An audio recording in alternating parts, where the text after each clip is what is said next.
Bem-vindos a mais uma aula de Física Geral 1.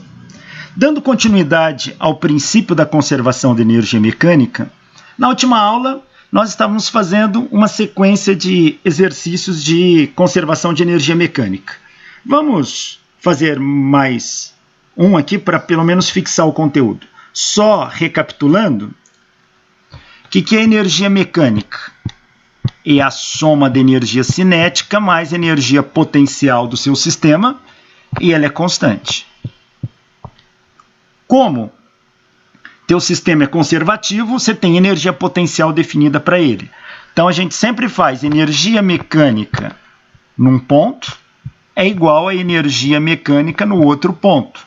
Ou seja, energia cinética mais potencial de um ponto é igual a energia cinética mais potencial do outro ponto. É isso que está associado ao princípio da conservação de energia mecânica. Tá aí.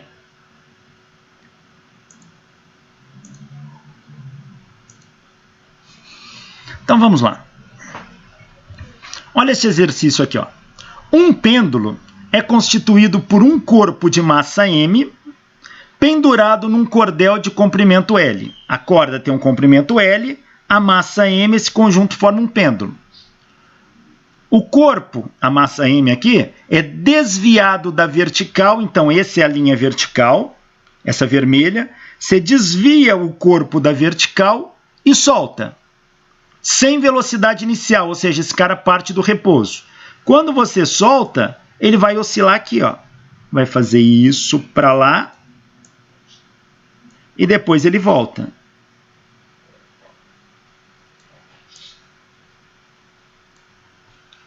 Tá aí. Então ele vai ter uma oscilação aqui. Item A.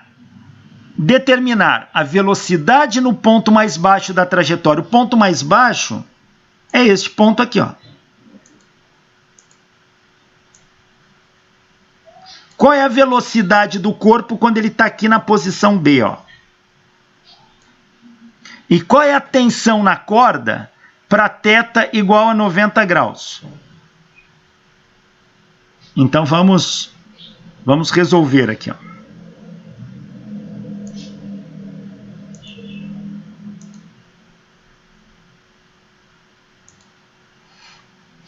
Então, a primeira coisa, eu pego dois pontos. Eu vou pegar um ponto A e um ponto B. E eu sei que a energia mecânica total do sistema se conserva, ou seja, energia cinética mais potencial é constante. Então, a energia mecânica em A tem que ser igual à energia mecânica em B. A cinética mais a potencial em A é igual a cinética mais a potencial em B. Quem é a cinética em A? mVA² sobre 2, mais mgh de A, mais energia cinética de B, mvB² sobre 2, mais mghb. Eu preciso definir h de A e h de B em relação a qual plano de referência?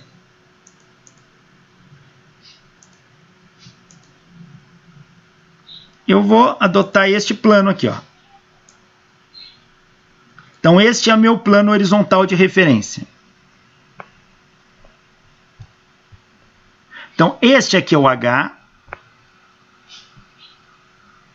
e aqui o H de B é 0. Então, H de B deu 0. A velocidade em A, ele partiu do repouso da 0, e o H de A é H. Então, eu chego que 0 mais mgh é igual a mvB² sobre 2. Ó, massa dos dois lados eu cancelo. Sobrou que GH é igual a VB² sobre 2. VB² é 2GH. Então, VB é a raiz de 2GH. Então, a velocidade no ponto B é a raiz quadrada de 2GH. Bom, mas vamos tentar calcular essa velocidade em termos dos parâmetros que o problema deu. Se eu pegar este plano aqui, se aqui vale L, essa altura aqui vale L cosseno de θ. E essa de baixo aqui é o H. Quem é o H? É todo esse comprimento que é L menos o pedaço de cima que é L cosseno θ. Então, o H é L menos L cosseno θ. No lugar do H aqui, olha, eu coloco L menos L cosseno θ. Então, a velocidade, a raiz de 2GH. O H é L menos L cosseno θ. Então, tá aqui. Ou, colocando aqui o L em evidência, ó, fica raiz de 2GL, 1 menos cosseno de θ. Então, este aqui é a velocidade no ponto B, em termos dos parâmetros que ele deu, o comprimento do fio e o ângulo. Não uso a massa. Então, o item A está respondido. O item B. Só que eu acho que lá no item B, ele pediu ângulo igual a 90 graus. Deixa eu só... Vamos resolver aqui, depois a gente vê que ângulo que é esse aqui que a gente está calculando. Ó, é no ponto mais baixo que ele quer saber a tensão na corda, tá? Então, o jeito que ficou lá a pergunta no problema ficou esquisita. Então, qual é a tensão na corda quando o corpo estiver no ponto mais baixo da trajetória? O ponto mais baixo é onde ele tem esta velocidade aqui, ó.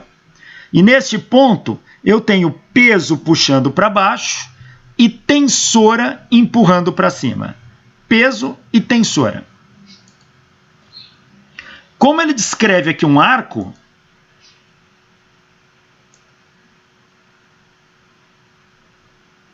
então ele tem um movimento circular aqui, olha. Se ele tem um movimento circular, a força resultante no movimento circular é a força centrípeta. Então, força centrípeta, mv² sobre R, é resultante, que é tensora menos peso, uma vez que a força centrípeta aponta para o centro. Então, é quem tem a favor dela menos quem está contra. Então, é tensora menos peso. Está aqui.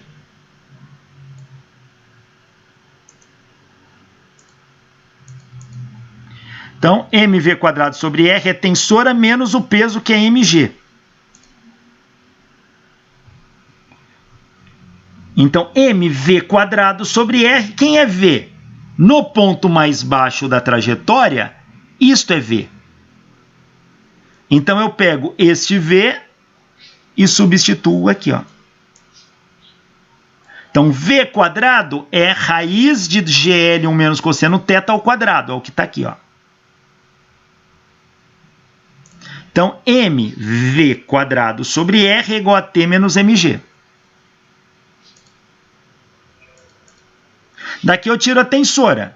Então, tensora é m, raiz de GL 1 menos cosseno θ ao quadrado sobre R, passo mg para o outro lado, mais mg. Ó, quadrado com a raiz aqui cancela, ficou m2gl 1 menos cosseno θ sobre L mais mg. Então, isso aqui vai dar...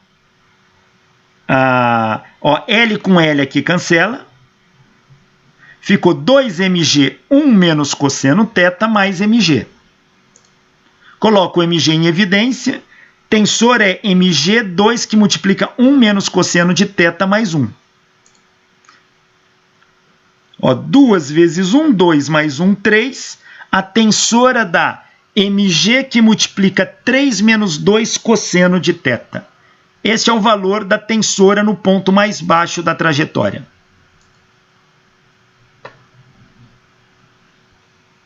Então, olha, mg 3 menos 2 cosseno θ. mg 3 menos 2. No ponto mais baixo, se eu tomo como referência o ângulo aqui, ó, então, na verdade, para o pêndulo todo aberto, a gente está considerando 90 graus. Desculpa, 0 grau. Então, aqui é 0 grau.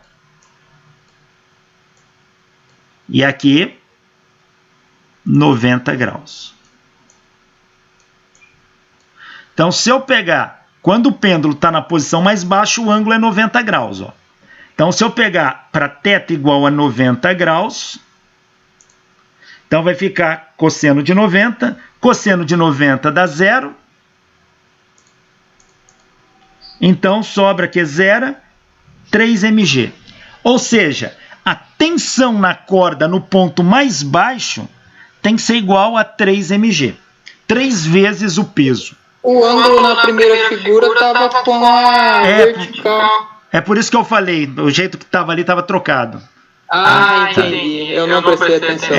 Eu falei, até o jeito que ficou enunciado estava esquisito. Mas para que a gente considere esta resposta, o ângulo, na verdade, que eu tinha feito assim, né? Ó.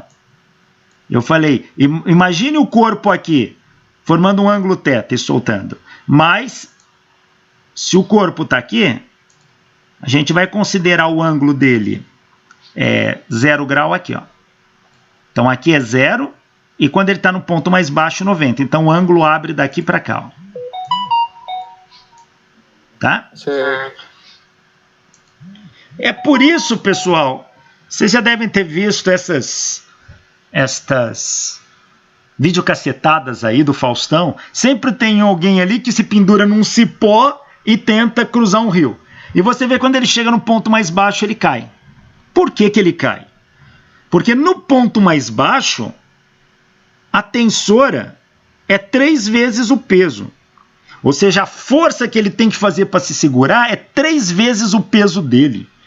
E dificilmente ele consegue segurar isso. É onde ele se solta. Tá? Então, a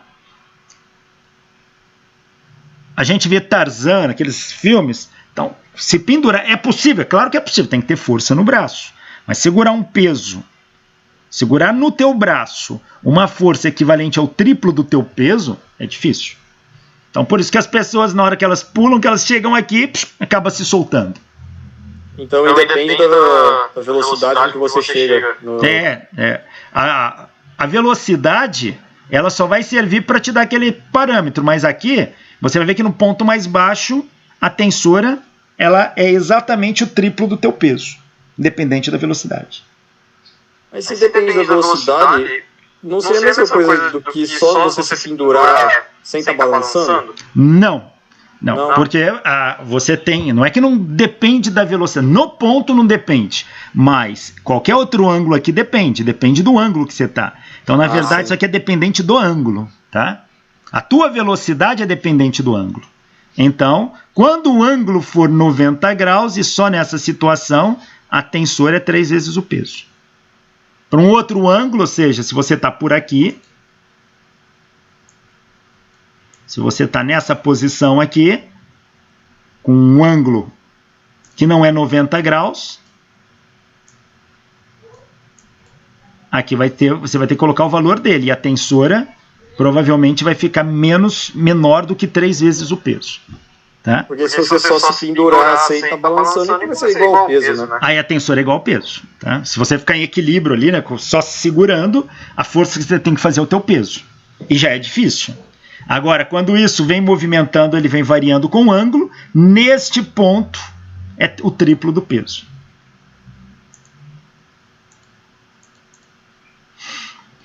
Bom, nós vimos o trabalho das forças conservativas, ou seja, o princípio da conservação da energia mecânica só funciona para forças conservativas.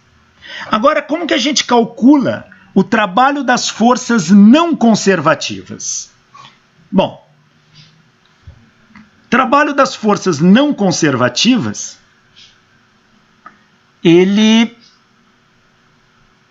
aqui a gente não vai ter uma conservação específica, tá? Mas a gente vai conseguir chegar numa conservação de energia geral. O que é uma força não conservativa? Aquela que não tem uma energia potencial associada a ela. Ou seja, o trabalho depende do caminho. Se eu realizar o trabalho pelo caminho A ou pelo caminho B, vai dar diferente. Exemplos de força não conservativa. Forças de atrito, forças de arrasto, geralmente forças humanas quando você empurra um objeto, o trabalho muscular mesmo, um trabalho muscular, enfim, essas forças não são conservativas. Portanto, elas não possuem energia potencial associada a elas.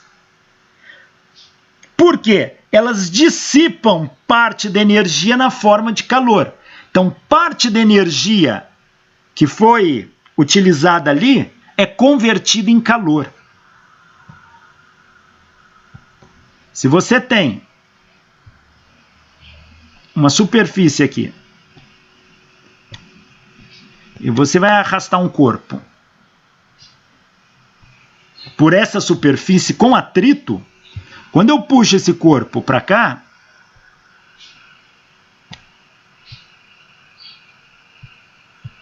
esse corpo vai deslocar aqui por uma distância d. Mas vai ter uma força de atrito agindo aqui.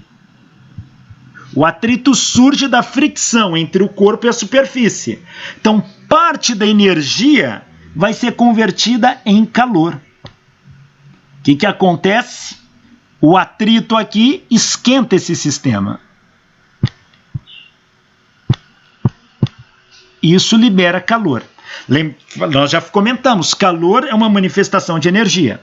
Portanto, a parte da energia desse sistema vai virar calor. Se você colocar a mão ali embaixo da caixa, ela está mais quente. Ah, professor, eu fiz isso e não senti. Claro, eu estou exagerando aqui na ideia, mas ela esquenta. Ah, eu não senti. Coloca um termômetro que você mede. Professor, eu pus um termômetro e não senti. Põe um microtermômetro. Às vezes a temperatura aumentou muito pouco. Alguns centésimos de grau Celsius só. Mas ela sobe, tá? Então, o que acontece? O atrito gera calor. Basta um exemplo muito simples que a gente pode dar para os nossos alunos em sala de aula. Pega uma mão, coloca contra a outra e esfrega. Isso é atrito. O que acontece? Esquenta. O fato de atritar corpos gera calor. Então, o trabalho da força de atrito, o trabalho desta força, é um trabalho dissipativo. Quer dizer, parte dessa energia vai ser convertida em calor. Força de atrito e qualquer outra forma de atrito, arrasto, força de arrasto é força não conservativa. Tá? Pode dissipar energia de outras maneiras também, além do calor, né? Pode, por várias formas. Tá? Processo de radiação, calor é uma forma de radiação. Então, quando você está emitindo calor, você está emitindo na forma de radiação térmica. Então, toda forma de radiação pode surgir de um processo de atrito. Tá? Quando o som poderia ser uma... O som também é radiado, também. Porque mas é mecânico. Vibrar as moléculas do ar. Isso. Então, por exemplo, quando você atrita um corpo no outro, ele pode emitir som. Aquela energia sonora está saindo da energia que você deu para o sistema. Então, o som é uma forma de radiação, ele está irradiando o som. Ele pode irradiar, por exemplo, até onda eletromagnética. Tá? Quando você atrita dois metais, tá? Enfim, tudo isso, a partir do momento que ele irradia algo, aquilo que ele irradiou saiu dele, ele perdeu energia. Tá?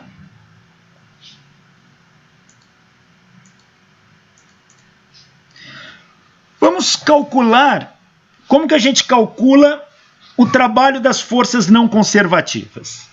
Imagina um corpo aqui de massa M. Imagine que eu tenho várias forças conservativas agindo no corpo. O índice C é de conservativo. O índice NC é de não conservativo. Imagine que eu tenha várias forças aqui. Eu vou representar o trabalho ou a força conservativa agindo no corpo apenas por uma aqui, FC. Então eu tenho uma força conservativa agindo no corpo, mas eu tenho uma força não conservativa agindo também sobre o corpo. Então esse corpo está ação de duas categorias de força, uma conservativa e outra não conservativa. Exemplo, atrito aqui. Ó. Qual é o trabalho? Bom, Quem é a força resultante total do meu sistema? A força resultante vai ser a soma de todas as forças. É a força conservativa somada com as forças não conservativas. Então, se eu somo todas as forças, conservativa e não conservativa, essa me dá a resultante global agindo no meu sistema. Agora, eu posso multiplicar toda essa equação por um deslocamento infinitesimal dr. Então, vou multiplicar escalarmente toda essa equação por um deslocamento infinitesimal dr. E vou integrar todas. Então, aqui vai ficar integral de F, força resultante, produto escalar dr. Aqui vai ficar integral de força conservativa, produto escalar dr. E aqui vai ficar integral da força não conservativa, produto escalar dr.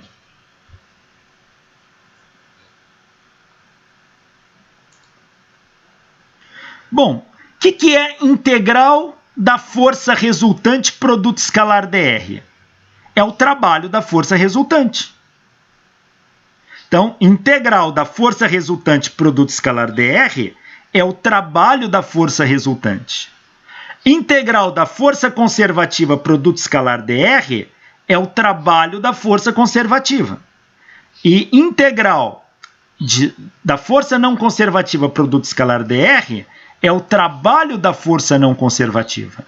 Então, eu cheguei numa relação de trabalho. O trabalho da força resultante no meu sistema é igual ao trabalho da força conservativa mais o trabalho da força não conservativa. Bom, quem é o trabalho da força resultante? Nós já vimos, é a variação da energia cinética. Então, nós já vimos que a variação de energia cinética é igual ao trabalho da força resultante. Então, esse aqui é isso. Quem é o trabalho da força conservativa? Se eu tenho força conservativa, eu tenho energia potencial. E nós vimos, na aula passada, que o trabalho da força conservativa é o negativo da variação de energia potencial. É menos ΔU.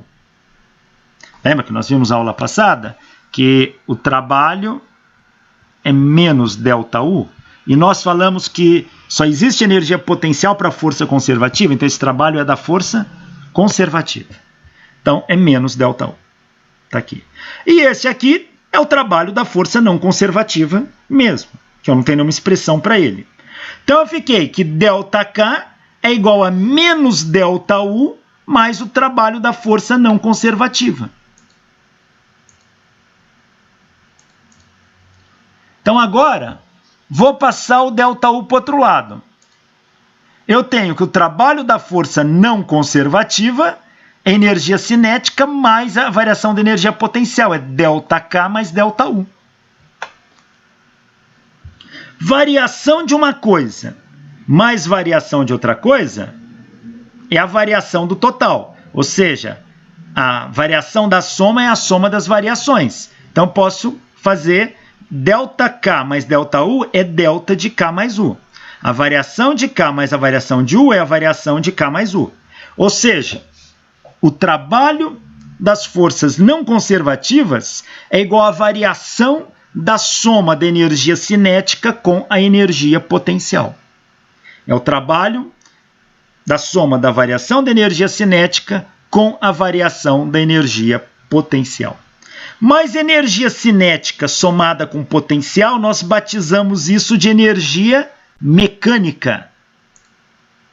E, lembra? E é igual a K mais U. Então, esta soma é energia mecânica. E aqui eu concluo que o trabalho das forças não conservativas é igual à variação da energia mecânica do meu sistema. Então, o trabalho das forças não conservativas é igual à variação da energia mecânica. Se eu não tiver força não conservativa, por exemplo, não tiver atrito, o trabalho é zero. Então a variação de energia mecânica é zero. Se a variação de energia mecânica é zero, quer dizer que energia mecânica não varia, ela é constante. E aí caímos no princípio da conservação de energia mecânica. Mas se eu tiver força conservativa, não conservativa, E não é constante, mas ΔE dá a variação de energia mecânica.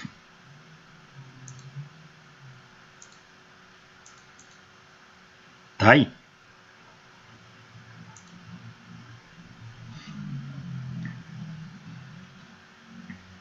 Então, pessoal, se eu tiver forças não conservativas na jogada, a energia mecânica não se conserva.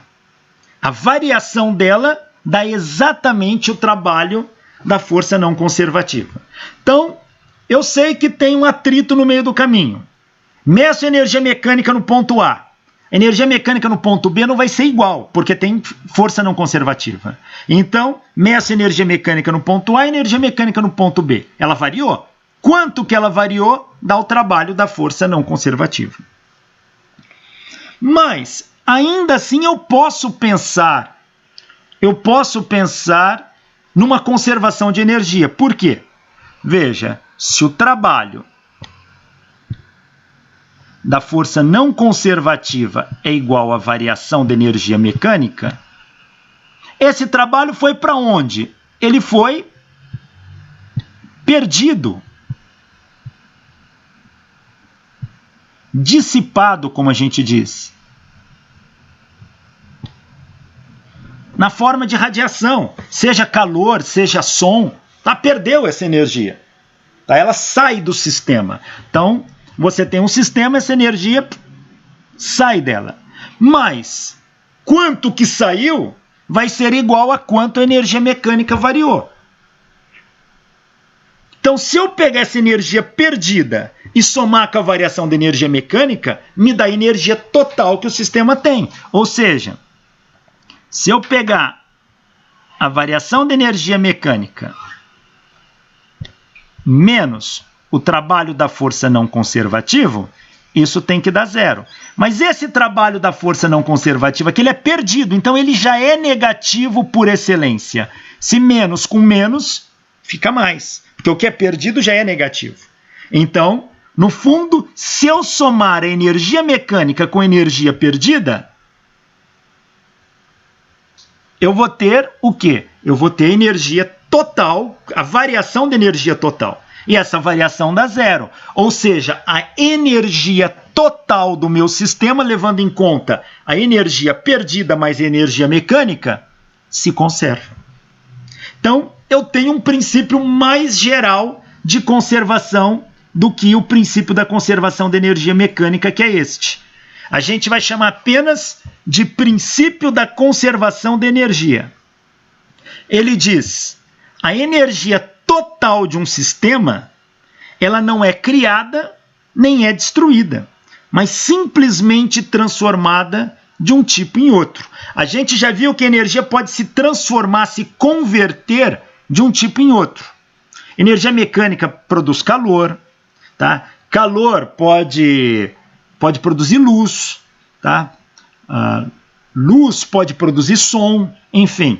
Você tem toda uma conversão de um tipo de energia em outro. Tá? Então é sempre possível converter.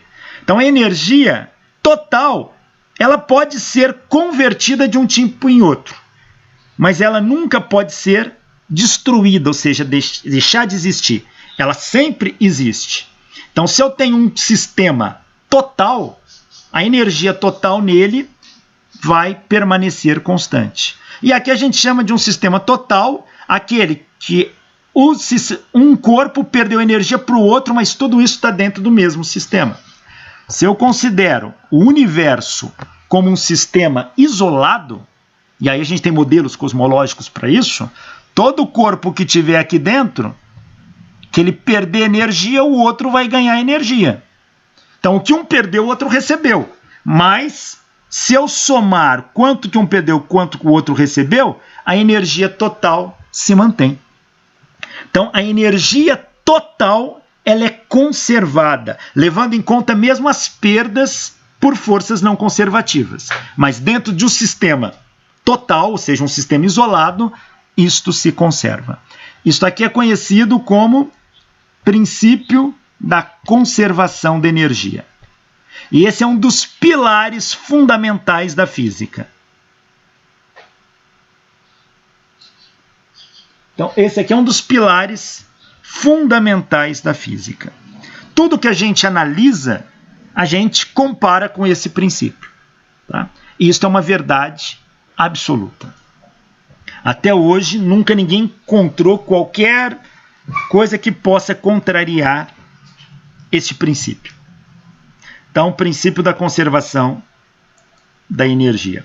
A gente pode fazer uma metáfora, uma analogia da seguinte maneira.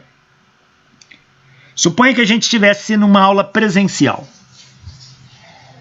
Está lá a sala de aula cheia de alunos. E eu estou muito estressado num dia e eu já chego batendo a porta. Pá! Aí alguns alunos reclamam, pô, professor, o que é isso? E eu já mando o aluno calar a boca de cara. Aí o aluno toma um susto, fala, como assim calar a boca? O outro vai tentar defender o colega, eu já mando calar a boca também. Aí os alunos vão ficando bravos e já mandam todo mundo calar a boca. Bom, aí os alunos vão levantar, vão querer sair da sala, eu vou lá, falo daqui ninguém sai, eu fecho a porta, passo a chave e jogo a chave pela janela. Aí os alunos todos em conjuntos vão levantar e vão querer me bater. Mas eu tenho um trunfo na manga. Para acalmar esses alunos, eu vou dar R$1.000 para cada um. R$1.000. Dou R$1.000 para um, dou R$1.000 para o outro. Imagina que a sala tenha 50 alunos. Se eu dei R$1.000, cada aluno com R$1.000, uma sala de 50 alunos, eu tenho R$50.000 na sala. Aí os alunos acalmaram. Mas aí eu falo o seguinte, barganhem à vontade, podem fazer um comércio aqui. Então, um colega compra a bolsa do outro, o outro compra a lapiseira do outro, o outro compra o relógio do outro, o outro compra o brinco da outra, e assim vai fazendo esse comércio. Eu deixo isso evoluir no tempo. Depois de um tempo eu falo, parou. Vamos ver quanto cada um tem de dinheiro? Se alguém for um bom negociante, é capaz ele ter mais de R$1.000 e ainda ter bens adquiridos, objetos que ele adquiriu. Se alguém for um mau negociante, pode ter menos de R$1.000 e poucos objetos. Se alguém for um péssimo negociante, pode não ter objeto nenhum e estar devendo para todo mundo. Enfim, uns ganharam e outros perderam. Se eu somar quanto cada um ganhou, mas quanto cada um perdeu, o total, quando eu junto isso, dão os R$50.000. Nesta analogia, o dinheiro é a energia trocada entre os corpos. Aí como o dinheiro é constante, não tem inflação dentro da sala. Aí não tem inflação, né? Se tiver veja, o universo não é inflacionário no sentido econômico. Apesar da gente ter uma teoria de universo inflacionário. Mas o dinheiro faz o papel de energia. Como o colega disse, não tem inflação, o valor do dinheiro não muda. Então a quantidade total de dinheiro não muda. Ah, e se eu somar não der os 50 mil? Eu garanto que alguém escondeu o dinheiro. Tá? E é assim que os físicos fazem na natureza. Ele conhece o princípio da conservação de energia, ele determina quanto de energia eu tenho antes, quanto que eu tenho que ter depois. Se o antes não for igual ao depois, depois tenho menos energia. Essa energia foi parar em algum canto. Aí eu tenho meios para descobrir para onde que ela foi. E ali eu vou investigar e vou achar. Foi assim que foi descoberto o nêutron, foi assim que foi descoberto o neutrino. Tá? Faziam medidas bombardeando parafina com radiação, e você sabia que a energia da interação da radiação com a parafina tinha uma energia. Depois da colisão disso, a energia total tinha que ser a mesma. Dava menos. Então essa energia foi dissipada para algum canto, eu tenho que procurar. Se eu sei quanto de energia foi dissipado, porque não deu igual, o antes e o depois, eu vou lá investigar e procurar alguma coisa que tenha aquela energia. E eles encontraram partícula como nêutron e numa ideia semelhante também detectaram o neutrino.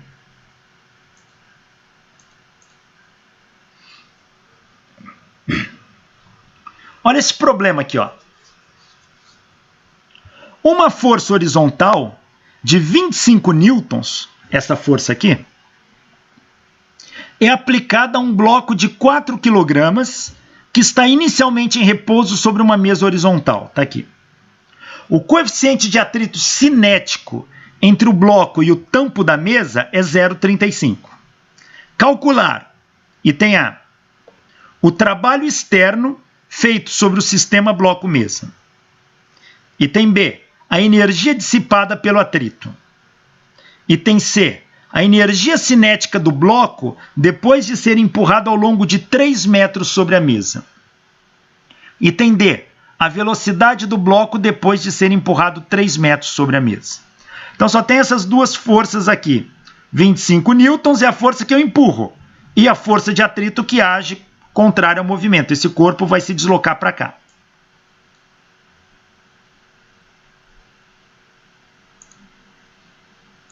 Então tá aí. Bom, quem é o trabalho, o item A, trabalho externo feito pelo sistema bloco-mesa. Então, o trabalho externo é a força vezes, a força é constante, vezes o deslocamento, vezes cosseno do ângulo. O trabalho externo é da força externa que agiu no corpo. Então, essa força vale 25 newtons. 25 vezes 3, o ângulo é 0 grau, cosseno de 0. Isso vai dar um trabalho de 75 joules. O atrito é a força interna, né? O atrito surge da interação entre o bloco e a superfície diretamente, tá? Então, ali... O item B. Qual é o trabalho da força de atrito? O trabalho da força de atrito é a força de atrito vezes a distância vezes o cosseno do ângulo. Professor, não tem que usar integral? Não, aquelas são constantes, né? Então, como é constante, eu não preciso dar. Uso aquela FD cosseno θ. Quem é a força de atrito? É o coeficiente de atrito vezes a normal. Ó. E como o bloco está na horizontal, a normal é igual ao peso. Então, trabalho da força de atrito é coeficiente de atrito vezes o peso mg d cosseno θ. Trabalho da força de atrito. Coeficiente de atrito ele deu 0,35. A massa 4 kg. Gravidade 9,81. Força de atrito age contrário ao deslocamento, cosseno de 180 graus. Fazendo essa conta dá menos 41,2 joules. Veja, o trabalho da força não conservativa ele é dissipado, então ele é negativo. Tá aí. E o dentro onde? Oi? O dentro onde? O deslocamento. O D é de quantos metros? 3, o D tá aqui. Não tá. Pera aí. Acho que ficou faltando, acho que a conta tá certa. Pera lá. Deixa eu fazer a conta aqui. 0,35 vezes 4 vezes 9,81 vezes a distância 3. A conta tá certa, tá? Pessoal, ficou faltando o D aqui, ó. Tá? Obrigado. Aqui tem o 3. Tá? 3 metros que tá faltando. A conta tá certa, mas na hora de digitar eu engoli o D aí. Tá? Então, fazendo essa conta, tem o D aqui, ó, não pode esquecer. Isso dá menos 41,2 joules. Tá aí.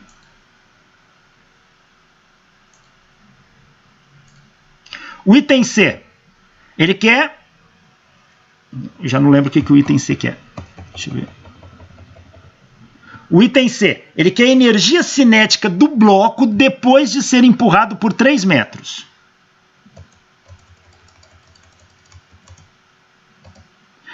Bom, eu sei que o trabalho... Aí eu tenho força não conservativa agindo.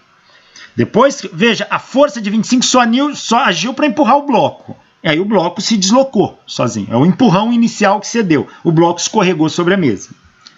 O trabalho, então, da força não conservativa, quando ele está lá 3 metros, a única força que age nele é a força de atrito. Então, o trabalho da força não conservativa é a variação da energia mecânica. O trabalho da força não conservativa eu sei que ele é o trabalho da força que agiu nele, mais o trabalho da força de atrito. Então, esse é o trabalho da força não conservativa.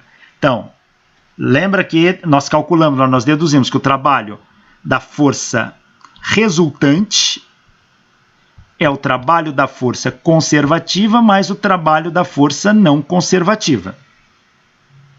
Então, quem é o trabalho da força não conservativa?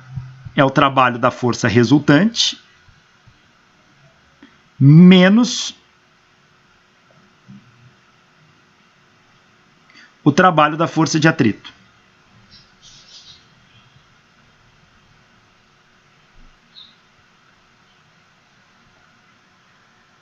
Está aqui. Então, o trabalho da força resultante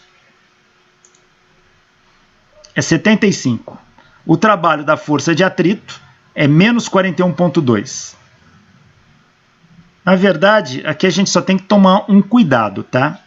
Deixa eu voltar. O trabalho ele é negativo, tá? Quando a gente escreve isso aqui, a gente não estava falando em dissipação. Então, na verdade, essa equação ela está em módulo, tá? Então, é módulo de F mais módulo da força de atrito. É quando a gente considera o que é dissipado que a gente chama de negativo. Então, o trabalho aqui é o módulo dele, tá? Que na verdade eu estou colocando nessa conta. Então, quando eu posto para o outro lado, aqui fica menos. Então, o menos aparece aqui. 75 menos 41,2. Isso dá 33,8 joules. E quem é o trabalho não conservativo? É a variação de energia mecânica, que é a variação de energia cinética mais potencial. Variação de energia cinética mais variação de energia potencial, está aqui. Como o trabalho como o bloco está no plano da mesa, a altura do bloco não muda. Não tenho força elástica agindo. Então, a energia potencial do meu sistema, a variação é zero. Não tem energia potencial variando. Ou seja, como ele está no mesmo plano, a energia potencial é sempre a mesma. Então, o ΔU dá zero. Portanto, ficou que trabalho da força não conservativa é igual a ΔK. Ou seja, quem é a variação de energia cinética? Essa energia cinética final menos a inicial. Como a energia cinética inicial ele partiu do repouso, a energia cinética final é o trabalho da força não conservativa. E esse trabalho dá 33,8 joules.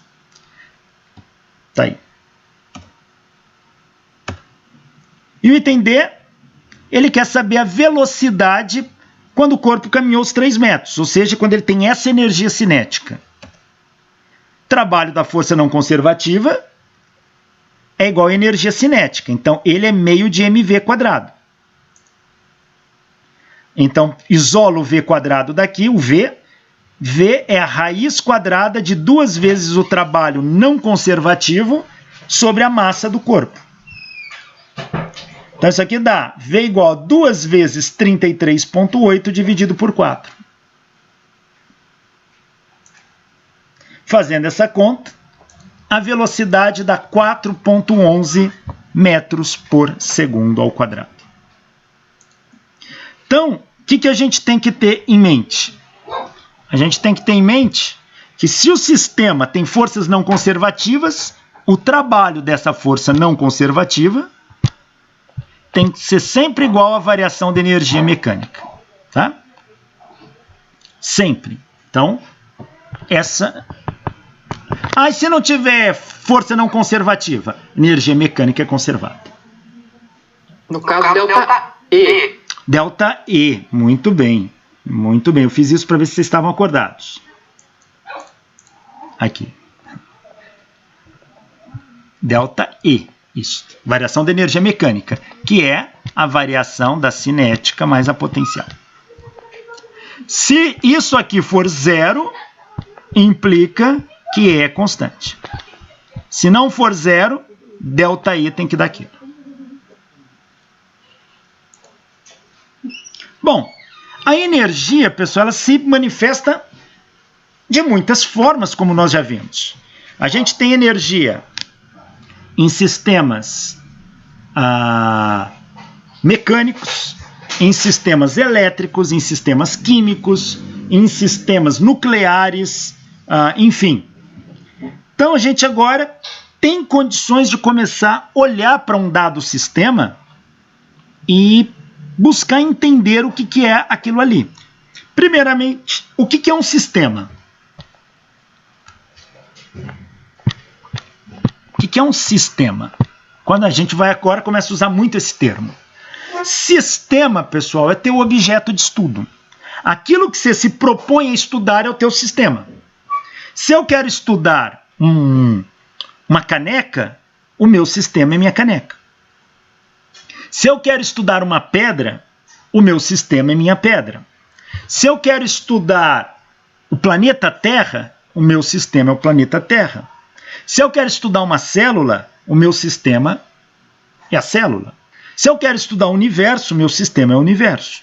Portanto, sistema é teu objeto de estudo.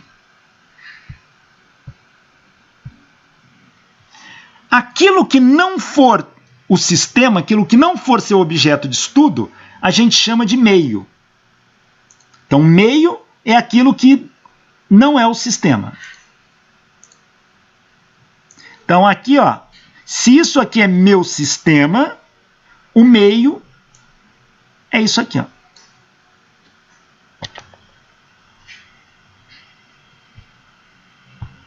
Alguns chamam de meio ambiente, mas não é um nome muito comum em ciências físicas. Meio. Meio é o que não é o sistema. Se o teu sistema é uma pedra, tudo que não for a pedra é o meio.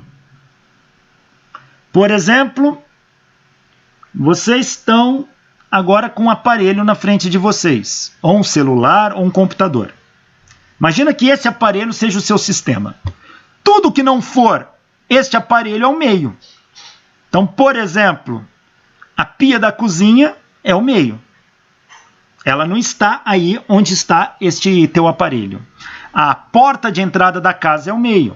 Pertence ao meio, né? Melhor dizendo. O meio é a região. A porta pertence ao meio. O bar lá da esquina pertence ao meio. A cidade de São Paulo pertence ao meio. A Lua pertence ao meio. Plutão pertence ao meio. A galáxia de Andrômeda pertence ao meio. Veja, tudo que não for seu sistema, eu chamo de meio.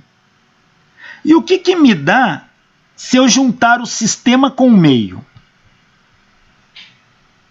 Sistema mais meio dá tudo que eu tenho. Se meu sistema é meu objeto de estudo e tudo mais é o meio, se eu somar o sistema com o meio, dá tudo. Dá um todo. Esse todo nós chamamos de universo. Então, o que é o universo? É a soma do sistema com o meio. Então, o sistema é teu objeto de estudo. Mas é claro que o sistema, ele não é que o sistema, você só vai olhar para ele. Às vezes o sistema troca informação com o meio. Então eu preciso entender o meio também. Então, pelo menos o meio próximo ao sistema. O meio e o sistema são separados. A superfície de separação que separa o sistema do meio, eu chamo de fronteira do sistema. Essa linha aqui azul, ó, é a fronteira do sistema. O que é a fronteira? É onde acaba o sistema, começa o meio. É a interface entre o sistema e o meio. Olha para uma pedra. A superfície da pedra em contato com o ar é aonde tem a fronteira do teu sistema. Claro que o meio interfere, mas não meio tão distante. Então, muitas vezes te interessa saber como que o meio próximo à fronteira interfere no sistema. Esta região do meio mais próximo à fronteira do sistema, essa aqui, por exemplo, essa regiãozinha aqui, ela pertence ao meio, mas está muito próximo da fronteira do sistema. Eu chamo isso de vizinhança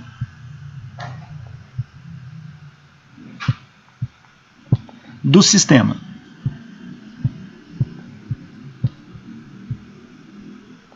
Então, a partir de agora, a gente começa a usar esses termos. O que é fronteira? O que é sistema? O que é meio? O que é vizinhança do sistema? O que é universo? E a partir daí, quando a gente falar de uma coisa, a gente tem que começar a qualificar em cima dessas definições.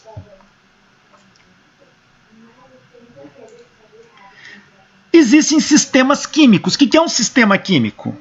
São estruturas que você pega para analisar que sofrem ligações químicas. Então, todo sistema onde há ligações químicas sendo construídas ou quebradas é um sistema químico.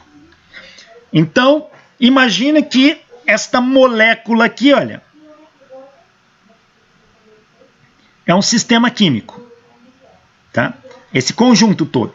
Esses dois hidrogênios, eles não estão ligados aqui, eles estão longe, mas quando eles se aproximam, eles trocam forças com aquela ali, ó, e se ligam, formando essas ligações aqui, ó. Então, num sistema químico, eu posso formar ligações ou quebrar ligações químicas. O que a gente observa? Toda quebra de ligação química libera energia. Toda formação de ligação química absorve energia. Então, para que uma ligação química se forme, você tem que dar energia para ela. Ela tem que absorver essa energia. Para que uma ligação química, quando ela quebra, ela joga parte da energia que estava estocada na ligação fora. Então, ela libera energia. E, basicamente, a energia trocada nas reações químicas estão na forma de calor. Calor. Então, um sistema químico, ele absorve calor ou ele libera calor. Tá? Então, as reações químicas, elas sempre que acontecem, ou elas vão absorver calor se ela formou mais ligações do que quebrou, ou ela vai liberar calor se ela quebrar mais ligações do que formou. Ou, de uma outra maneira, mas a gente não vai entrar nesse nível de detalhamento, se mesmo que ela forme menos ligações, mas se essas ligações forem muito energéticas, elas vão absorver muito calor também. Porque nem todas as ligações absorvem ou emitem a mesma quantidade de energia. Tem ligações que são altamente energéticas, elas estocam uma grande quantidade de energia ali.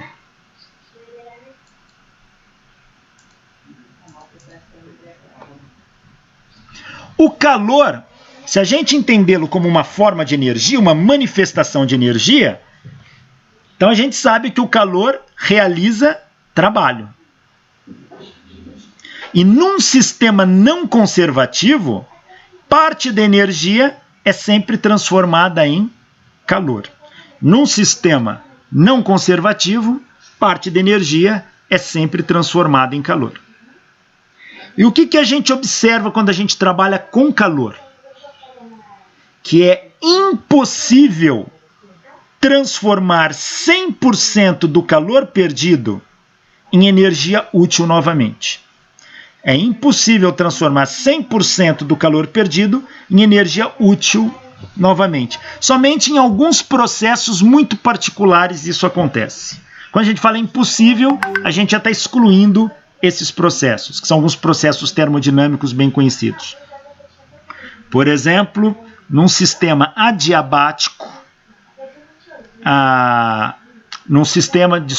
isotérmico, no sistema isotérmico, o calor é convertido em 100% de trabalho.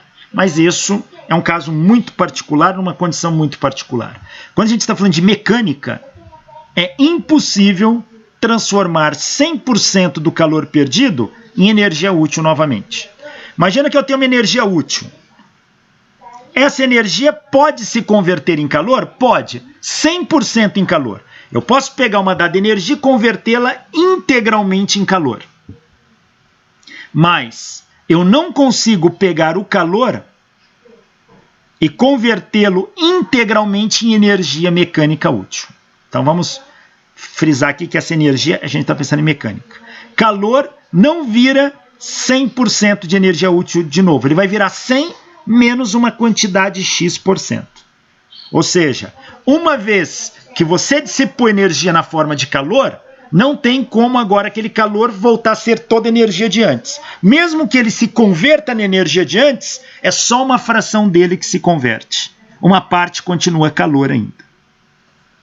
Então, o calor, ele é um caso particular quando a gente analisa. E como o calor é a manifestação de energia dos trabalhos não conservativos, em mecânica há sempre trabalho não conservativo, devido ao atrito. Pega uma máquina. Uma máquina, por mais lubrificada que as peças estejam, elas têm atrito. Então, uma parte da energia mecânica da máquina vai ser convertida em calor. E aquilo vai ser perdido. Tá? Então, não tem como reaproveitar. Se a gente conseguisse utilizar 100% do calor em energia útil, a gente resolveria a crise energética do planeta. Mas isso é impossível. E é impossível não por questões tecnológicas. É impossível porque existe uma lei da física que mostra que isso não acontece no universo. Tá? Só teria que isolar perfeitamente o sistema, seria isso? O que... Mesmo que o sistema seja isolado, isso não dá para acontecer dessa maneira. Porque isso viola a segunda lei da termodinâmica, que é o princípio da entropia. Tá? Então, não tem. Veja, a gente não sabe como é o nosso universo. Mas todos os modelos físicos que a gente usa para embarcar, tirando os modelos cosmológicos específicos, quando a gente trata dos problemas, a gente pensa no universo isolado. E o calor aqui não é convertido integralmente em trabalho. Tá? Então, tem até uma afirmação de um cientista lá, o Helmholtz, Helmholtz, ele fala assim que sendo o universo um sistema isolado, né? Com energia constante, ele só pode ter vindo à existência num passado finito por meio de um processo que violou essa segunda lei, senão é a única possibilidade. Se a gente for pensar em cima apenas de energia, realmente. Mas o problema é que a gente quer abarcar respostas para tudo com conhecimento muito limitado que nós temos, infelizmente. O universo, quando a gente olha a nossa física atual, ela não dá conta de explicar isso. Então, quando o Helmholtz faz uma afirmação dessa, ele está supondo que as leis da física são as mesmas lá na condição que ele está pondo. E isso a gente não tem certeza nenhuma. No Big Bang, por exemplo, Big Bang não é a origem do universo. Tá? Big Bang é o tempo t igual a zero a partir do qual o universo evolui. Ninguém está falando que ali originou tudo. Mas no Big Bang, a gente não sabe se as leis da física ali são as mesmas de hoje. Muito provavelmente não. Em condições extremas, por exemplo, como um buraco negro, talvez as leis da física que nós conhecemos aqui não funcionem lá. Então, querer atribuir a conservação da energia, como a gente põe aqui, para inferir que o universo teve que violar isso em algum momento, é difícil. Eu já partiria do pressuposto, não é uma violação, as leis são outras. Tá? Então, são questões bem abertas que precisam ser debatidas. Mas lembra que Helmholtz fez uma afirmação desse tipo no século XIX. Nós estamos no século XXI. O problema é esse, as leis não se conhece, acreditar nessa nessa teoria que não se conhece as leis, mesma coisa, tinha uma vez um rapaz estava cortando uma árvore com um machado, de repente escapou o ferro do machado e caiu na água, veio o outro, bateu uma vareta lá e de repente o ferro do machado flutuou. Mas peraí, isso não acontece. É porque eu conheço a lei do empuxo. O ferro é mais denso que a água, o ferro não flutua. Uhum. Então, quer dizer, isso aí viola as leis da física conhecidas. Então, isso aí é um milagre. Então, da mesma forma, essas ideias. Veja, a questão toda é querer inferir as leis da física para sistemas onde você não conhece o mecanismo físico é como você querer discutir sexo de anjo. Você não tem base nenhuma para isso. Então, a gente não tem meios. A gente tem que descobrir o que rege antes, né? Isso. Agora, para isso... Antes de afirmar qualquer coisa, você tem que descobrir. Mas para que a gente conheça o que rege antes, a gente só vai conseguir isso um passo de cada vez. Investigando, vendo processos de aparente permanência das leis ou violação das leis. Então, é assim que a gente vai construindo o conhecimento. Veja, as condições para o Big Bang, elas são tão incomuns, tá? Só para você ter uma ideia, temperatura da ordem de 10 elevado a 40, tá? Condições de pressão inimagináveis. Pode ser que ali existam outras leis que a gente desconhece, talvez essas aqui nem se enquadrem naquelas condições. Por quê? Porque a gente não tem como fazer física dentro deste conjunto de informações. Então aí fica difícil. Física, ela é pautada num conhecimento bem embasado, estruturalmente coerente e fundamentalmente alicerçado na experimentação. Você tem que medir. Se você não mede, você não faz física.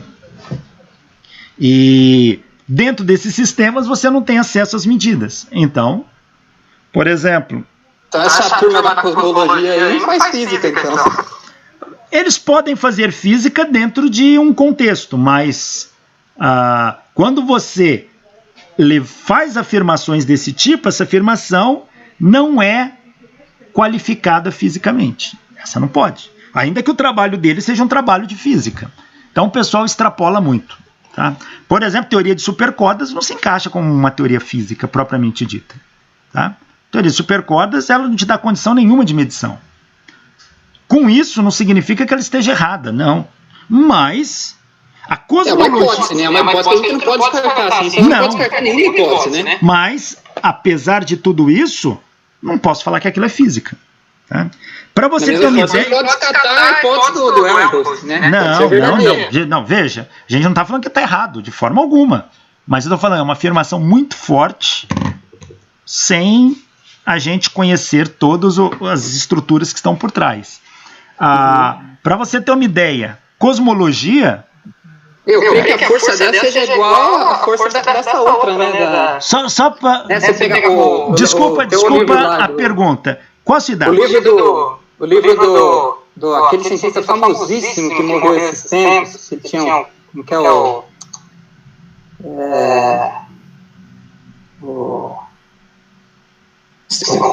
Hawking, né? Stephen Hawking, né? Ele fala justamente isso daí lá se não me engano, na página 76 do livro Universo uma Casca de Nós, né? Ele fala que a gente não conhece as leis, né? Sim. E a gente julgar que conheceria de uma arrogância muito grande. Só uma pergunta. Qual a sua idade? Eu tenho 25. 25. Só para você ter uma ideia. Quando você nasceu, cosmologia ainda não era aceita como ciência. Cosmologia vai ganhar força como ciência a partir do ano 2000. Tá? A partir principalmente 2003, depois dos trabalhos da sonda WMAP, que a gente pôde ter confirmações melhores. Antes disso, tinha gente que é aquela que mede a radiação de fundo. A radiação cósmica de fundo. Tá? Então, veja, você é novo. E quando você nasceu, a própria cosmologia não era enquadrada como uma ciência de fato. Para alguns locais, fazer cosmologia não pegava bem. Era um exercício de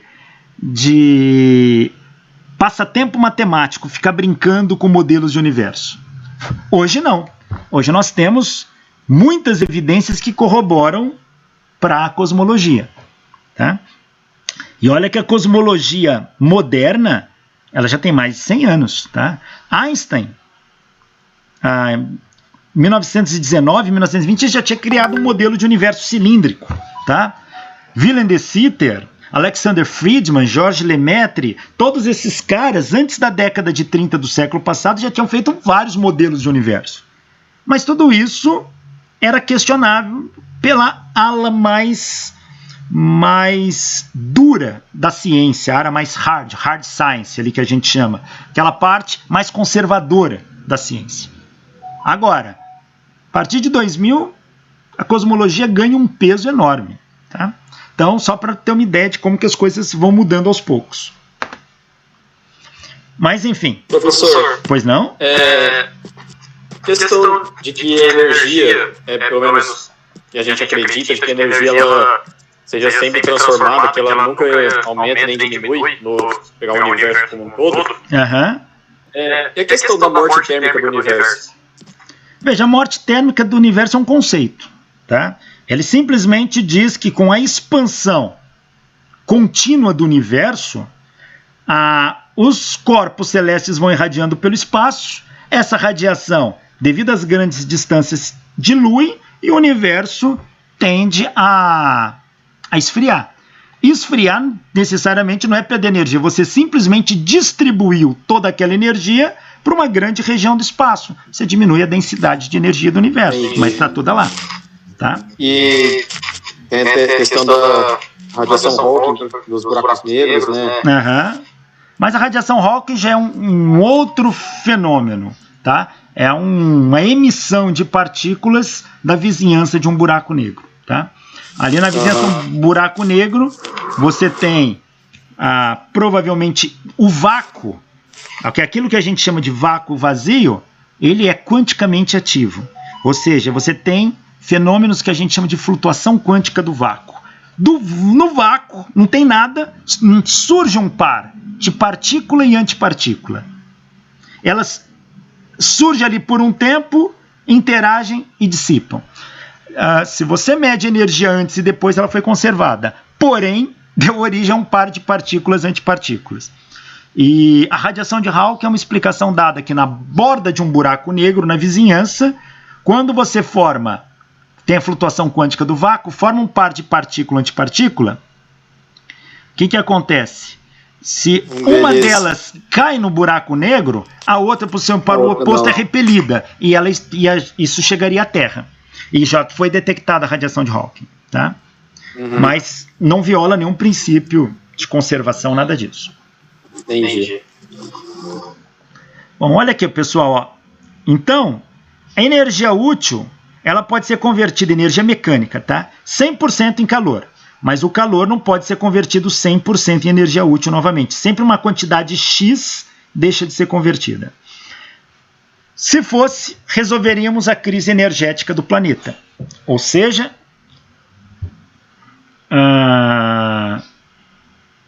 imagine que você pegue um carro. Quem fornece energia para o carro é o combustível. Vamos pegar um exemplo, a gasolina. E de onde que sai essa energia? Da quebra das moléculas de gasolina na sua reação com o oxigênio. Então, é a oxidação da molécula de gasolina que libera energia na forma de calor. Esse calor que expande o pistão do automóvel, transferindo energia mecânica para as rodas e tal. Mas grande parte dessa energia vai ser perdida. E esquenta o motor, esquenta muito. Por isso, o motor tem que ter um sistema de refrigeração próprio, senão a temperatura sobe tanto que funde o motor. Fundir é atingir o ponto de fusão. As peças de ferro derretem ali dentro, tá? Então você precisa de uma refrigeração. Por isso que você tem o radiador, que você coloca água, essa água fica circulando ali, roubando o calor daquele meio e jogando fora por outras vias. Você tem a ventoinha para ventilar o sistema, você tem aletas ali no capô do motor ali para poder fazer uma ventilação adequada, tem tudo isso. Senão a temperatura sobe muito. Mas grande parte desse calor vai ser irradiado pela lataria e jogado fora. Então imagina, qualquer um que já andou de carro aí, fez uma viagem na rodovia, quando para o carro, põe a mão no capô do motor, tá quente. De onde que veio aquele calor? Do motor, estava funcionando. Se eu pudesse pegar aquele calor para pegar todo o resíduo que saiu do escapamento, dar aquele calor e fazer as combinações para voltar a ser gasolina, eu teria uma máquina ali que aproveitaria toda a energia. Se eu conseguisse usar todo o calor para reconstruir toda a gasolina pelo resíduo que saiu do escapamento. Ah, professor, mas não tem mais gasolina no escapamento? Não, tem resíduos. Mas aqueles resíduos surgem da combinação da gasolina com oxigênio.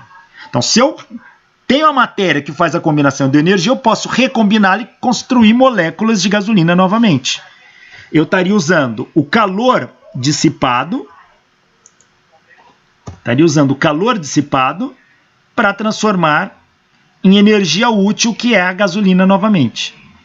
Mesmo que eu consiga fazer isso, vai faltar uma quantidade aqui, nunca eu vou conseguir fazer isso. E esse processo, cada vez que ele flui, vai perdendo, então ele vai dissipando cada vez mais. É um processo dissipativo.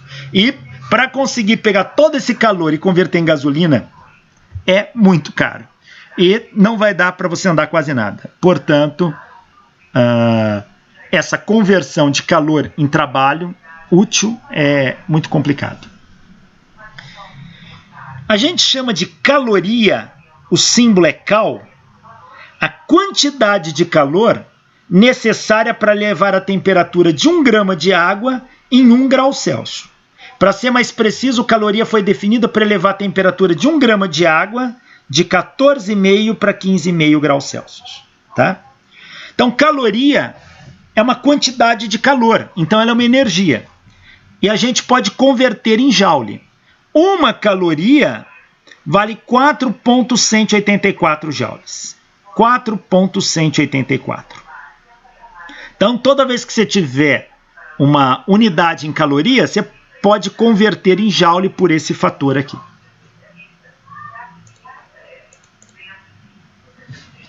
Então, energia química. As ligações entre os átomos representam fontes potenciais de energia ali, ó, liberada quando as mesmas são rompidas. Tem uma reação química. A reage com B e produz C mais D. Para que A reagisse com B, ligações de A e ligações de B tiveram que se romper. E depois, esses dois tiveram que se combinar para formar C e D. Então, se eu fizer a medida da energia potencial estocada na ligação química em função de uma dada distância, que a gente chama de coordenada de reação, a energia potencial ali estocada, a gente dá um nome para ela. Chama-se energia livre de Gibbs.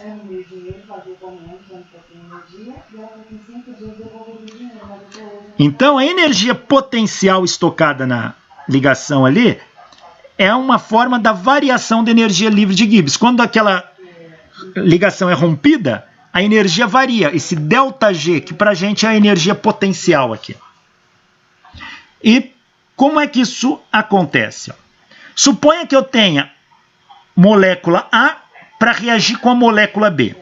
Se eu somar a energia toda da molécula A com a molécula B, energia potencial, isso me dá uma quantidade.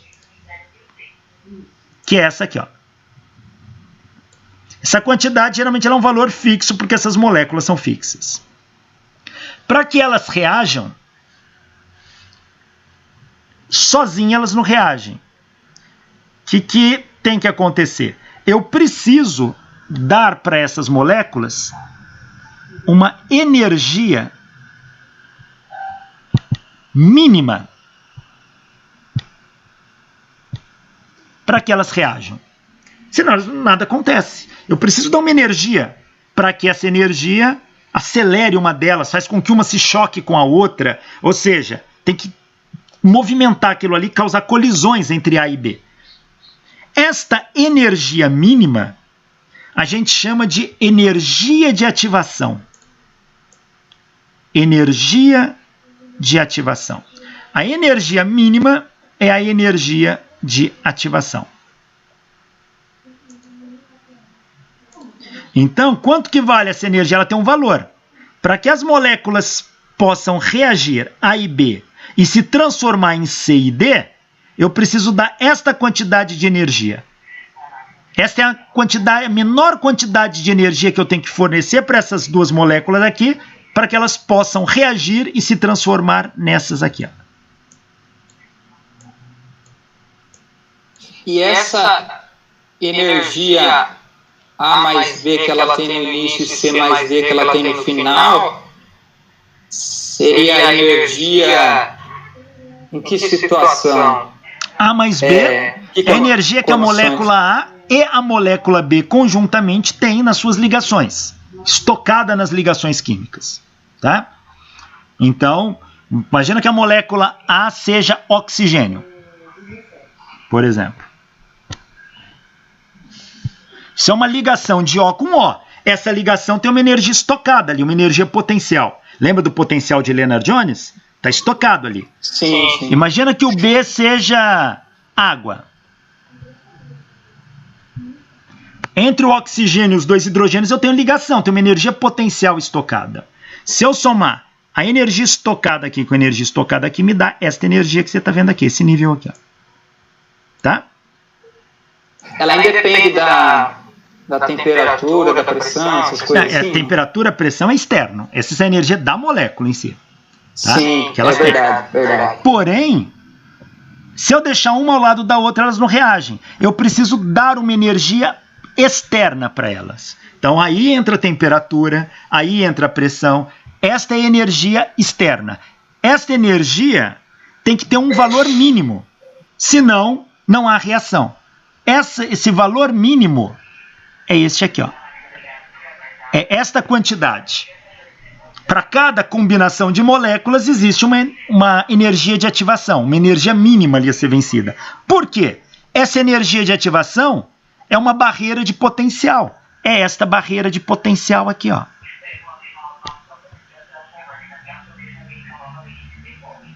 E aí é essa energia de ativação que é sobre as condições. Exatamente, uma energia externa. Tem a questão lá dos catalisadores, né? Que essa energia diminui, né? Exatamente. Então, para que A mais B reaja, eles têm que vencer esta barreira de potencial aqui, ó.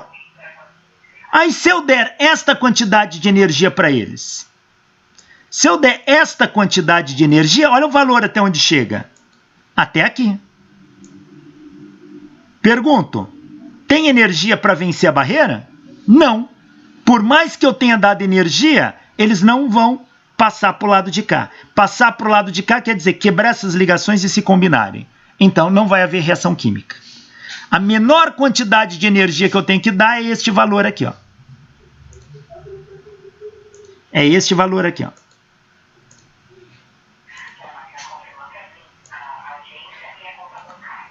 Este valor aqui, ó. O valor que tiver aqui, este é o valor da energia de ativação.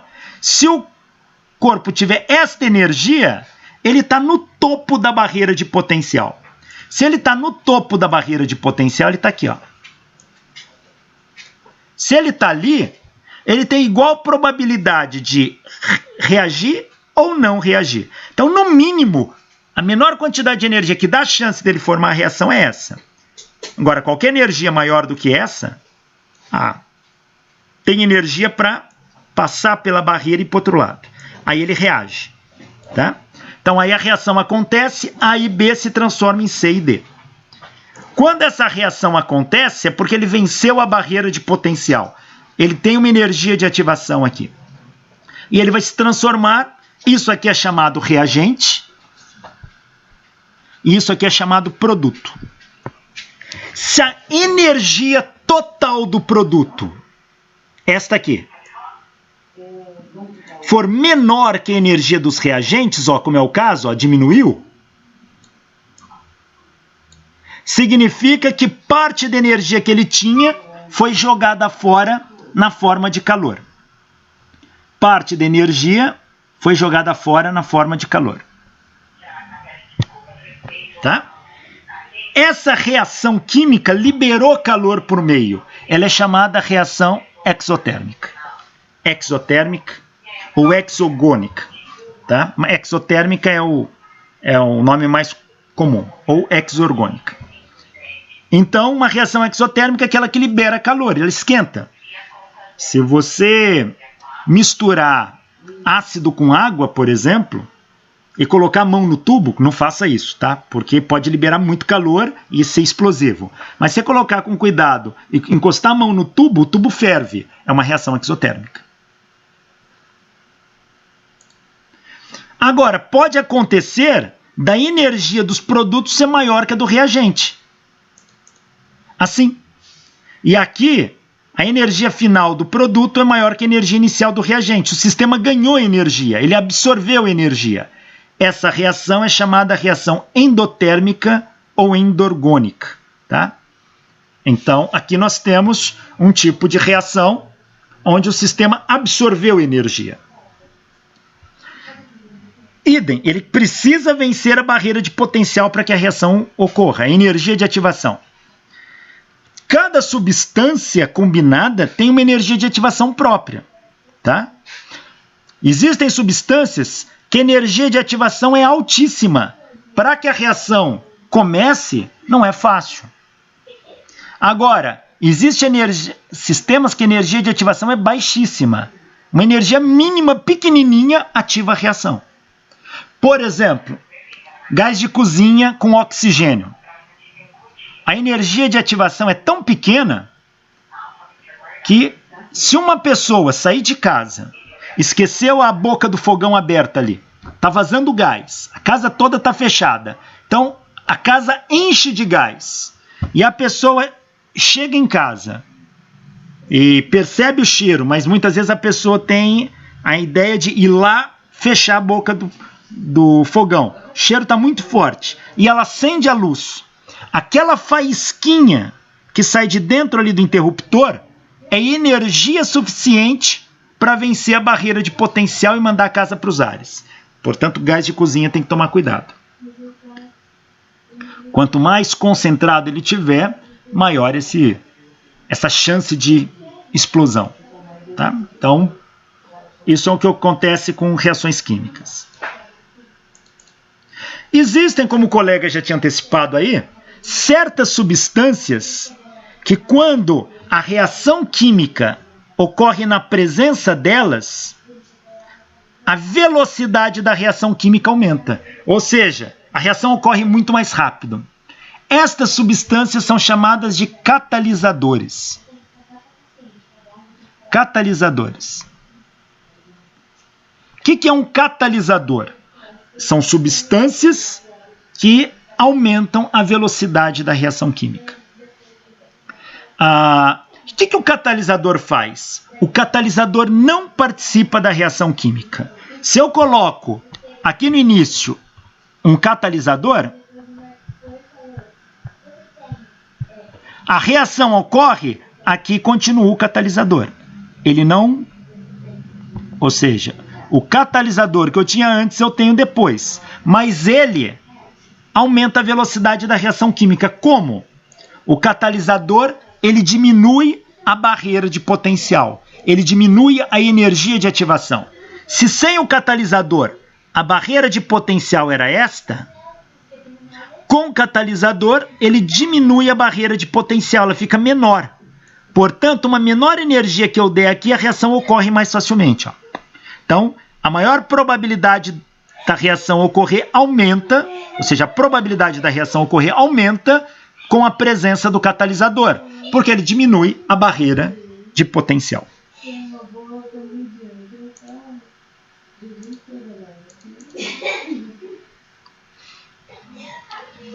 Energia em sistemas biológicos. Energia em sistemas biológicos.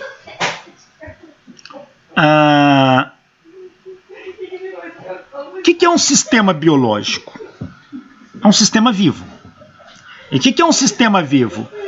O ser vivo, apesar da gente não saber definir vida, isso é uma questão que daria para dar um curso de 1 ano.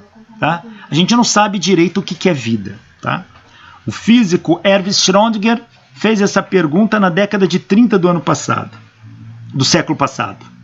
E escreveu um livrinho chamado What's Life? O que é vida? E até hoje a gente busca responder isso. Quando você abre um livro de biologia geral, tem lá umas de 8 a 12 características de um ser vivo, falando o que é vida. Mas aquilo, na verdade, são características de um ser vivo, mas aquilo não define vida em si. Então, ninguém sabe o que é vida. Porém, a gente conhece um ser vivo e a gente sabe dar características para ele. E entender a energia num ser vivo, que a gente vai chamar esses seres de sistemas biológicos, é entender como que o sistema biológico funciona. O sistema biológico é um sistema ativo, ele troca calor, ele muda energia, ele afeta energia. Mas o que nós conhecemos de um sistema biológico é um sistema físico-químico. Ou seja, todas as trocas de energia dele vêm das energias químicas envolvidas nas suas moléculas. E essas obedecem às leis da física, portanto é um sistema físico-químico. E o que a gente conhece então desses sistemas? Que ele absorve energia das reações químicas que ocorrem no interior do organismo. Então, tem uma reação química no interior da sua célula. Essa reação liberou calor. Existem moléculas específicas que vão absorver parte desse calor todo? Não, nunca 100%. Mas uma parte desse calor é estocada por essas moléculas e elas aproveitam isso. Então, ela é um sistema eficiente em aproveitar parte do calor perdido. Lembra, nunca 100% do calor perdido, mas parte dele. Então, o sistema biológico tem moléculas químicas encontradas apenas nesses sistemas biológicos que têm a capacidade de ficar passeando por dentro da célula, absorvendo energia, estocando essas energias e depois liberando quando o organismo precisa.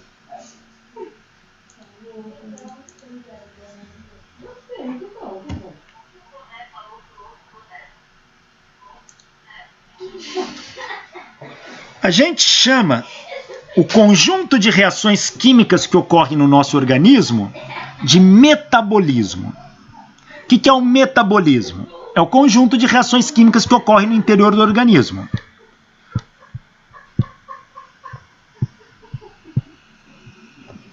Metabolismo é o conjunto de reações químicas que ocorrem dentro do organismo. Se for de uma célula, é o metabolismo celular. Se for no corpo humano, é o metabolismo do corpo humano. É o conjunto de reações químicas.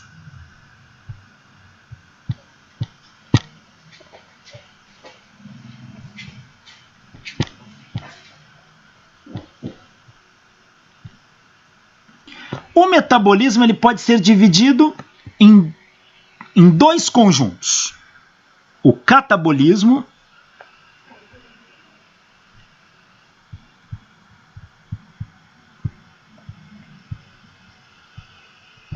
e o anabolismo.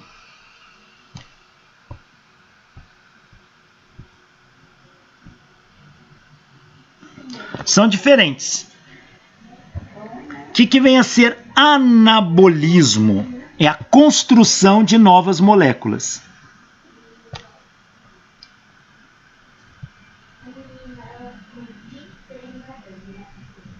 Então, quando o organismo constrói moléculas, ele está fazendo um processo anabólico.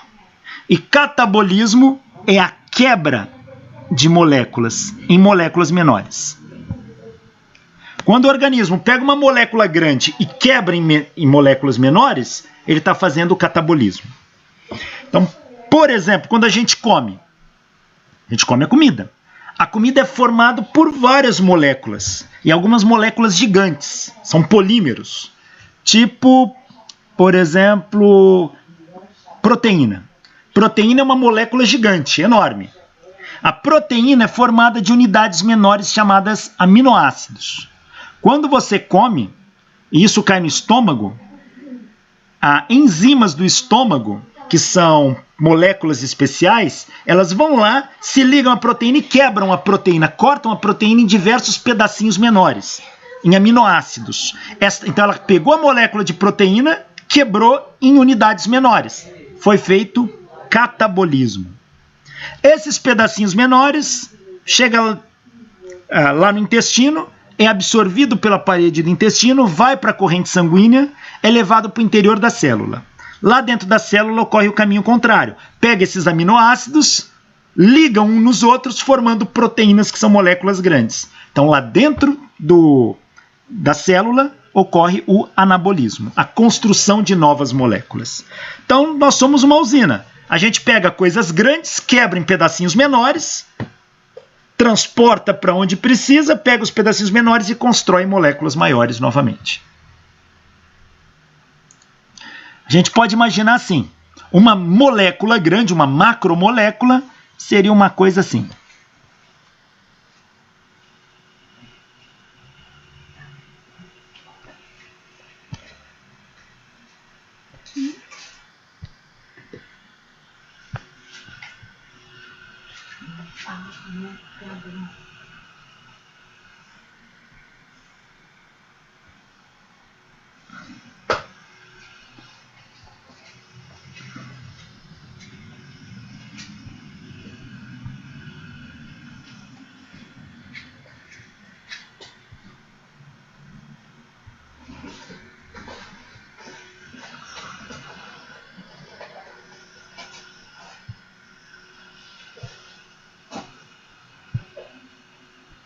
Imagina uma molécula desse tipo formada de cubinhos, mas estão todos ligados. Então isso aqui é uma macromolécula. Ela pode ser quebrada em estruturas menores. Então ela pode ser quebrada assim. E aqui ela vai ser quebrada em vários cubinhos separados.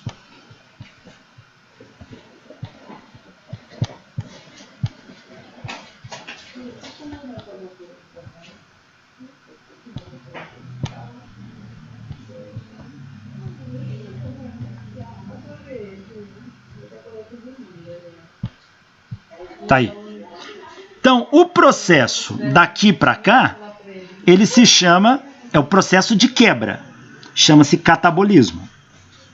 Ah, eu apaguei tudo que eu tinha feito. Bom, mas enfim. O processo aqui, ele chama-se do grandão para os cubinhos.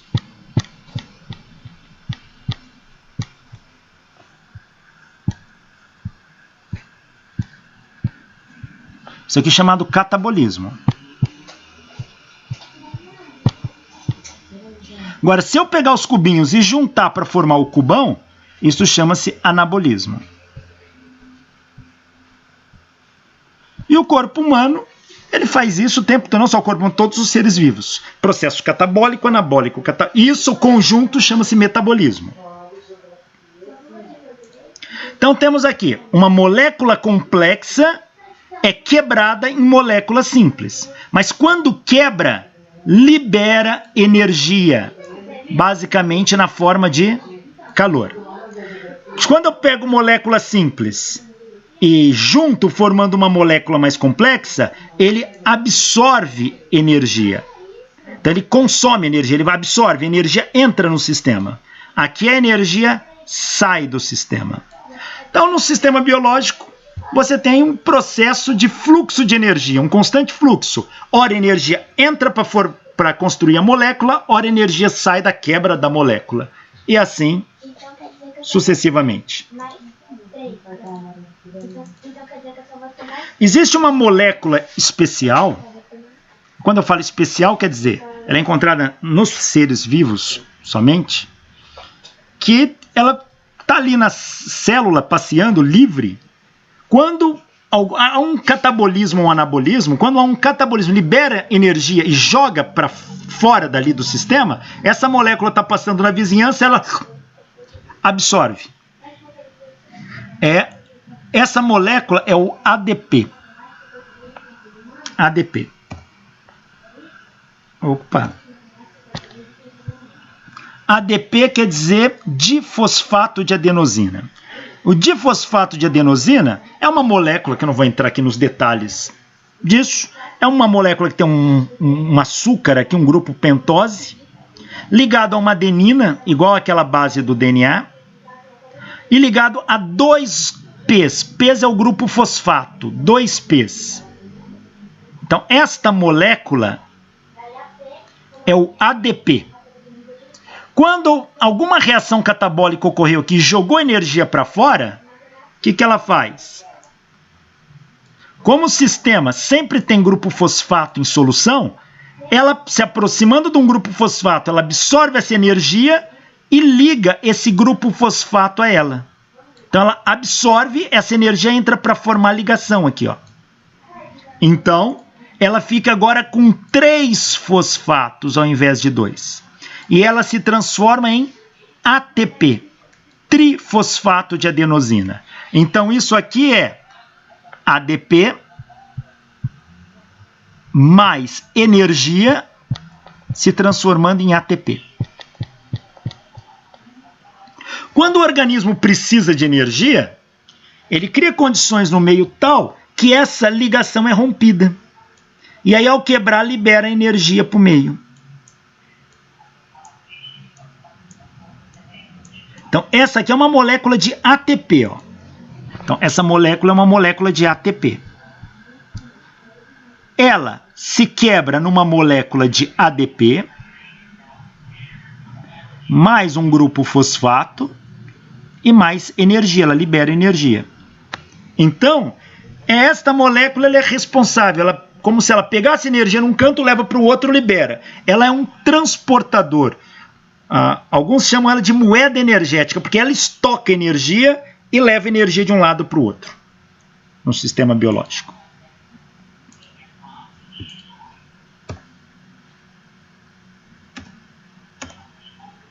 Aonde que os processos de energia ocorrem fundamentalmente no ser vivo?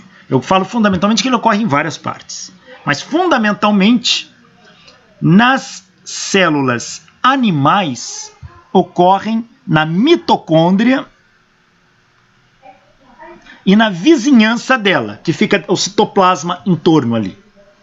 Nas células vegetais ocorre no cloroplasto e na vizinhança dele, tá? Ali no citoplasma. Então você tem cloroplasto e tem mitocôndria. É ali que ocorrem as principais trocas de energia no sistema.